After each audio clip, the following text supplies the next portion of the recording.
What the fuck, Women's Prize?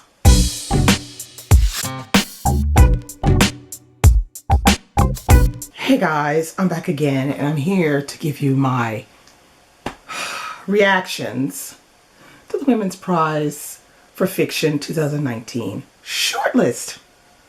Okay, so the shortlist was announced on Monday night, very early, 12:01 in the morning in Britain, and over here in Western Europe, that makes it 1:01 in the morning. All right, so yeah, I waited up until 1:01 in the morning to get that bad news. I'm a little bit flabbergasted by this whole Women's Prize thing because, I mean, I'm flabbergasted. I'm at the stage of being flabbergasted. Before, when I first got the news, I was angry, like so angry. I went to bed angry, okay? And now I'm just sort of like flabbergasted, and I just kind of like, I'm over it.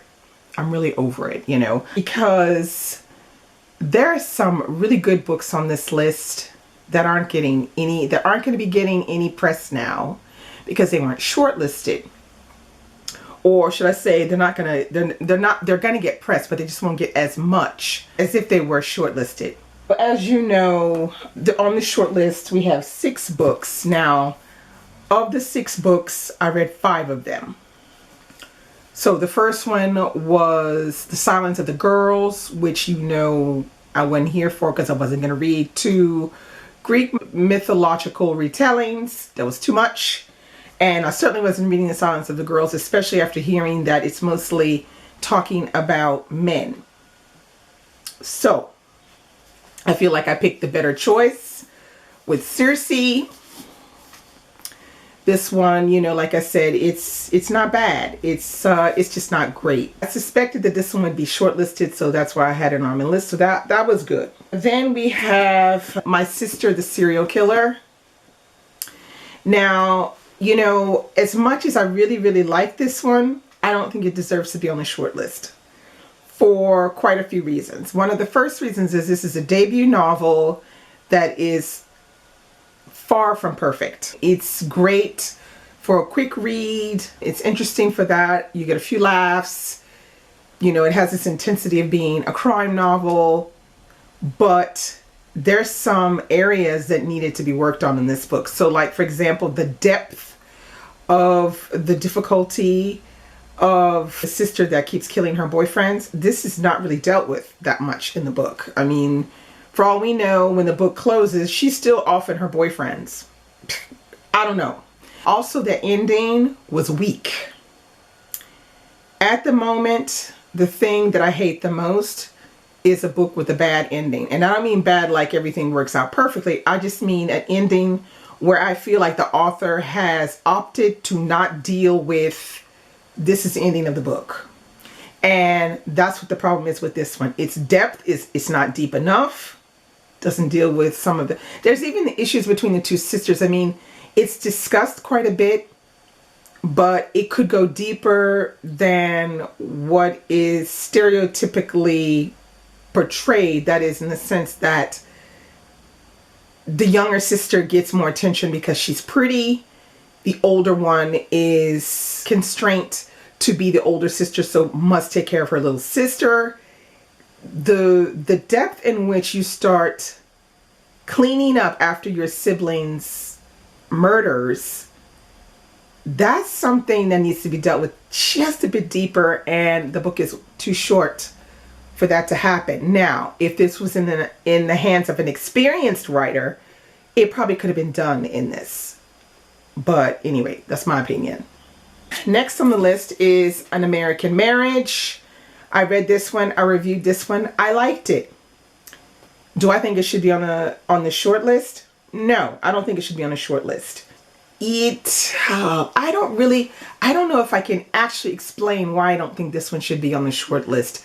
But for me, I feel like for a shortlisted novel, it just seems to be okay compared to some of the other books I've been reading on this list, on the long list, that is.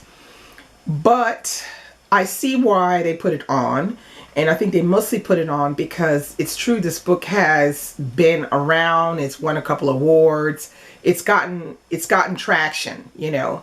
So I feel like they put it on because it's a book that has traction. And so they know that people have either already read it or are going to read it for sure because it's already won things and stuff. But I would personally have not picked this particular book to be on the short list.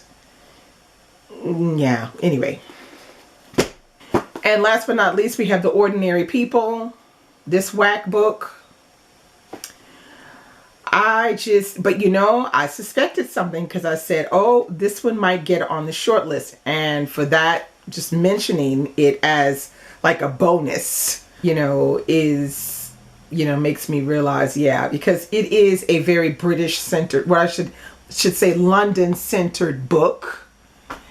And yeah, I knew somebody was gonna, you know, take to that pseudo intellectual, it's saying so much when it's really not saying anything at all that makes sense to anyone. That would make this one on the list. I really don't think this is a very good, I don't think this is a very good book to put on the list, but you know, it's to be expected for the prize it is. And oh yeah, oh, I forgot there's one on the list. Milkman is another one. Now Milkman, I enjoyed Milkman and I'm glad it's on the list because I said that it would be on the list. And at this point, I would be quite happy to have Milkman win. Yeah. I'd be happy to have Milkman win the prize because I really enjoyed the book. Now, concerning this women's prize, in general, the women's prize isn't so diverse. I mean, they'll usually have maybe 1 or 2 authors of color on their long list. And this year was the first time they had actually, I think it was 5 authors of color or 6 authors of color on the list. And so that was unprecedented and very interesting. Now, the fact that they then choose the shortlist and choose, so it just feels like arbitrarily chosen in a way. It just doesn't feel right that some of, you know, that these books feel like they're not the best versions of themselves. They're not the best versions of themselves, and they've been chosen on the short list. And I find that to be pretty sad. And I mean, I think this might be the last year that I try to follow the women's prize. I think I'm going to quit it with the prizes. This one in particular, because it's just been a failure. Every short list they announce is not good. There's something wrong with it. And I think it has a lot to do with the judges, because every year they change, you know, judges, they get different people. And this year, the judges panel, they seem to be people in a lot of other areas of life, but they don't seem to be people that you would necessarily want to know what book they would choose for a long list or short list. Yeah, I think I'm done with the prizes. I'm done with the prizes. So if I have to decide who would win, but you know, I think in the future I will be abstaining from the women's prize and any other prize for that matter. Man Booker International, because they all have that common denominator of we gonna pick a whack short list that's gonna drive everybody nuts and make everybody fight and be angry for like, you know, another month until the next year when we do the same shit all over again. I mean, the Man Booker won't even tell you how they choose their long list. So that already tells you right there there's something that's not right. There's something, you know, fishy about the whole thing. If they won't even tell you how they choose their long list. Like, why should that be like a secret? It should not be a secret that. I'm not sure how the women's prize chooses their long list at this point. Like I said, I don't really care. I am glad that I did get a chance to read some good books that were on the long list. I'm just sad that some of the ones that I really liked were not chosen.